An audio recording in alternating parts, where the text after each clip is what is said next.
Amora's hands were shaking when she found the money. It was Tuesday morning, and she was doing what she always did, cleaning Mr. Marcus Leon's giant house, room by room, until everything sparkled. She was in his bedroom, reaching into the pocket of his fancy gray suit jacket to check for tissues or coins before sending it to the cleaners. That's when her fingers touched it. A thick stack of bills, cold and crisp, real money. Her heart jumped into her throat. She pulled out the stack slowly, like it might explode. $100 bills.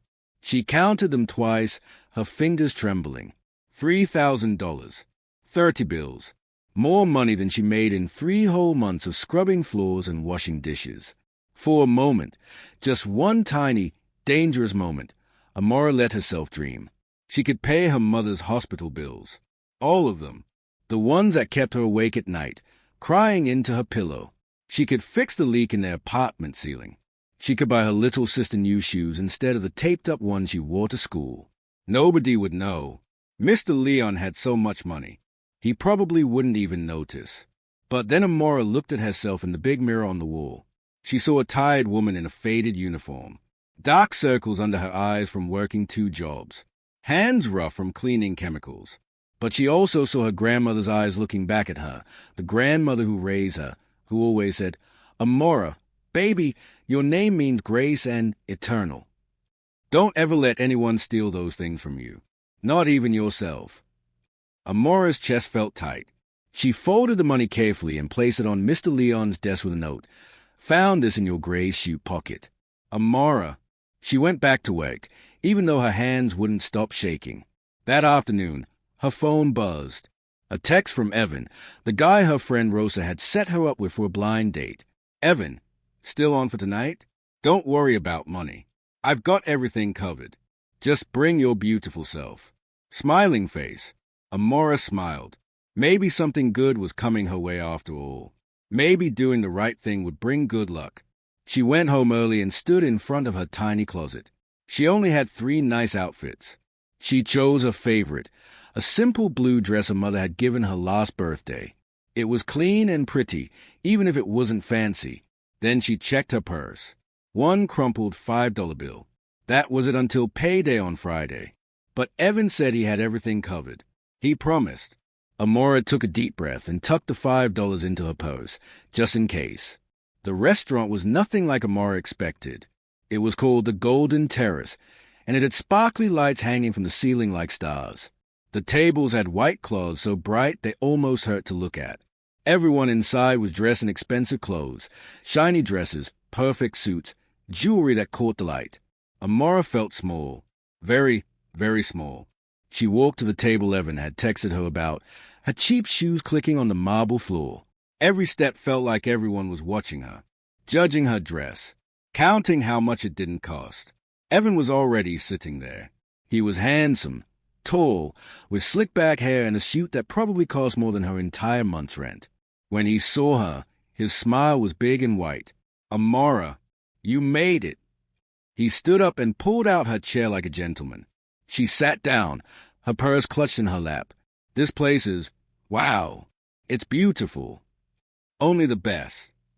Evan laughed and waved at a waiter. "I wanted to impress you." The waiter brought menus. Amora opened hers and almost gasped. A simple salad cost $28.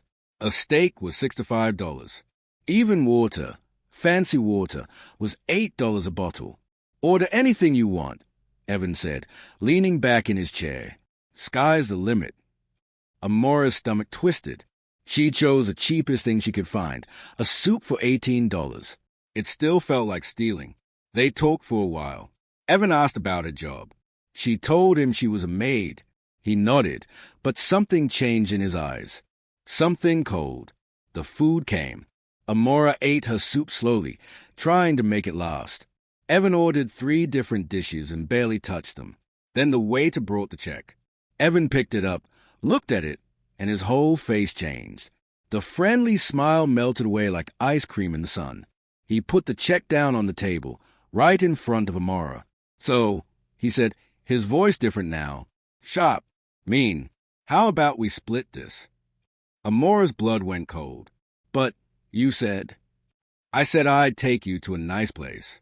I didn't say I'd pay for everything. He leaned forward, and his eyes were hard. What? You thought you could come here, eat my food, and not contribute anything? That's pretty selfish, don't you think? The words hit her like slaps. I have $5. Her voice came out tiny, broken. Evan laughed, actually laughed, loud enough that people at other tables turned to look. $5? $5? Are you serious?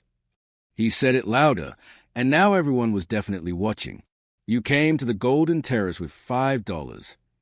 Amora felt her face burning. Tears pushed behind her eyes, trying to escape.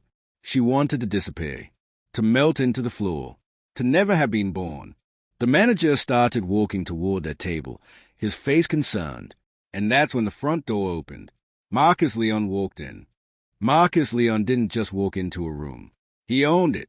He was tall, with silver hair and a suit that looked like it cost more than a car. 3 people followed behind him, assistants, maybe, or business partners. Everyone in the restaurant turned to look. Whispers rippled through the tables like wind through grass. But Amora couldn't think about that. She was drowning in shame. $5, Evan said again, shaking his head like she was the saddest thing he'd ever seen. You know what? This is actually hilarious. Wait until I tell the guys about this. He pulled out his phone. He was going to take a picture. He was going to make this moment last forever, post it on the internet for everyone to see and laugh at. Please don't, Amora whispered. A tear escaped down her cheek. She tried to wipe it away quickly, but more came. Please, I'm sorry. I thought. You thought you could trick me? Come to a fancy restaurant and pretend to be something you're not. Evan's voice got louder. He was enjoying this, actually enjoying her pain. Let me guess. You're one of those girls who think she deserves a rich man, right?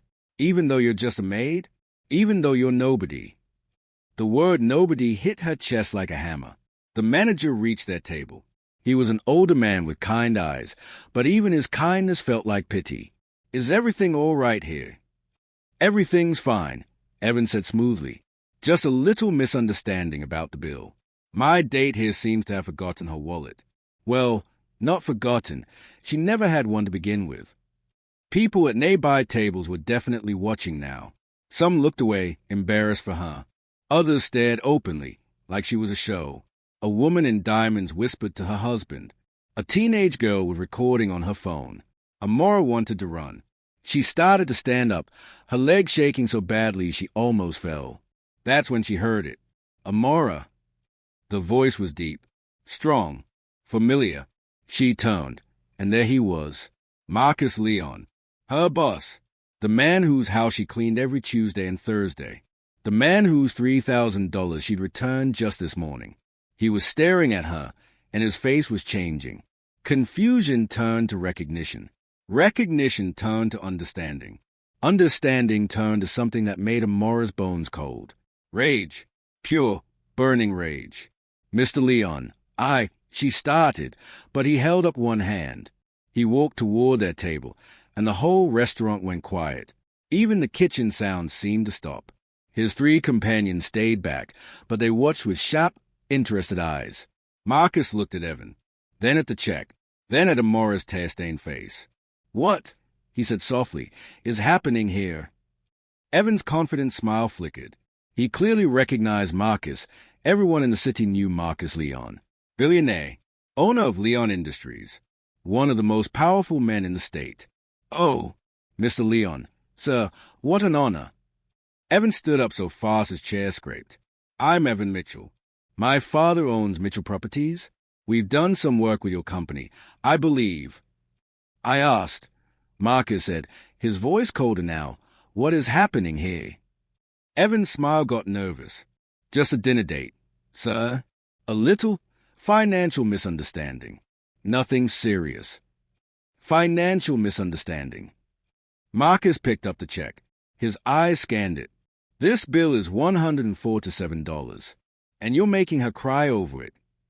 Well, sir, she only brought $5 to the Golden Terrace. I mean, that's just disrespectful, don't you think? I told her I'd handle things, but I didn't mean she could just show up empty-handed and... Stop talking. Evan's mouth snapped shut. Marcus turned to Amora. His face softened, and his voice was gentle. Amora, did you find something in my house this morning? Her throat was so tight she could barely breathe. Yes, sir.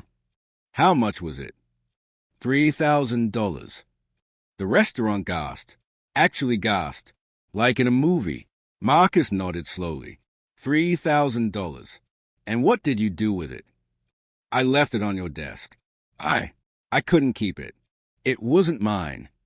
You couldn't keep it, Marcus repeated, and his voice grew louder, filling the whole restaurant. You work 2 jobs. You take care of your sick mother and your little sister. You barely sleep. And you found $3,000, enough to change your life, and you returned every single penny. Amora couldn't speak. She just nodded. Marcus turned back to Evan, and the rage was back in full force. Let me tell you something about this woman. This nobody, as you called her. She has more character in her little finger than you have in your entire body. She had $3,000 in her hands this morning. $3,000. And she gave it back because it was the right thing to do. So, I didn't know. She came here tonight with $5 because that's all she has until payday. She trusted you when you said you'd take care of dinner. And instead of being a decent human being, you decided to humiliate her. In public. For your own entertainment. Evan's face was red now.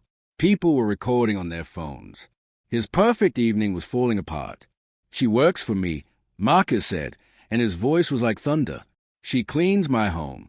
She does it with dignity and honesty. And you have the nerve to make her feel worthless because she doesn't have money. The manager stepped closer, his face serious now. Mr. Leon, I assure you this kind of behavior is not acceptable in our establishment. Oh, I know it's not. Robert, Marcus said. They knew each other. Of course they did. Marcus probably ate here all the time, which is why you're going to cancel this bill. Completely. Of course, sir. Immediately. Marcus wasn't done. He pulled out his wallet and took out several bills. He placed them on the table. Amora saw there were hundreds, and looked at Evan. This covers a meal and a very generous tip for the staff who had to watch your disgusting display. As for you, Mr. Mitchell, I want you to apologize to Amora. Right now. In front of everyone. Evan's mouth opened and closed like a fish. Sir, this is really not. Now. The word was a command, not a request. Evan looked around. Every phone in the restaurant was pointed at him. Every eye was watching. His reputation, his father's business connections, everything hung in the balance. He turned to Amora, and his voice was small. I'm sorry. Louder, Marcus said. I'm sorry. Evan said, his face burning red. I'm sorry, Amora. I was wrong. I was cruel. I'm sorry. Marcus nodded. Now leave, and pray I never hear your name again. Evan grabbed his jacket and practically ran out of the restaurant. The silence that followed was enormous. Then, slowly, someone started clapping. Then another person. Then another. Within seconds, the entire restaurant was applauding. Marcus ignored them all. He pulled out the chair next to Amora and sat down, his eyes soft and kind again. Are you all right? He asked quietly. Amora couldn't answer. She just cried. Big, heaving sobs that came from deep in her chest. But this time, they weren't tears of shame. They were tears of relief. The applause faded, but something had changed in the air. It felt lighter, warmer. Marcus reached across the table and gently pushed a napkin toward Amora. She took it and wiped her eyes, her hands still shaking. I'm so sorry, Mr. Leon, she whispered. I've embarrassed you. I've made a scene at your favorite restaurant. I should have just stayed home. I should have. Stop, Marcus said, but his voice was soft now. Kind. You have nothing to apologize for. Nothing. Do you understand me? She looked at him through wet eyes. But everyone was watching. And I work for you. What will people think? Let me tell you what people are thinking right now. Marcus gestured to the room. They are thinking about how one young woman showed more courage and character today than most people show in a lifetime. They are thinking about how someone with almost nothing chose honesty over $3,000. They are thinking that maybe, just maybe, the world isn't as rotten as they thought. A woman at a nearby table nodded. She had been one of the ones recording earlier, but now her eyes were red and wet too. The manager, Robert, approached again. This time he was carrying a tray with 2 plates of the restaurant's finest dessert, chocolate cake that looked like a cloud, and 2 cups of hot tea. "On the house," he said warmly, "for both of you. And Miss Amora, you are always welcome here. Always." Amora's mouth fell open. "But I can't afford." "You don't need to afford anything," Robert said. "What you did this morning, returning that money, that's worth more than any bill. We need more people like you in this world." As Robert walked away, Marcus leaned forward. "Amora, I need to tell you something. When I saw that money on my desk this morning with your note, I knew immediately what had happened. I actually left it there on purpose last week. It was a test." Amora's heart skipped. "A test?" "For all my staff. I wanted to see if anyone would take it.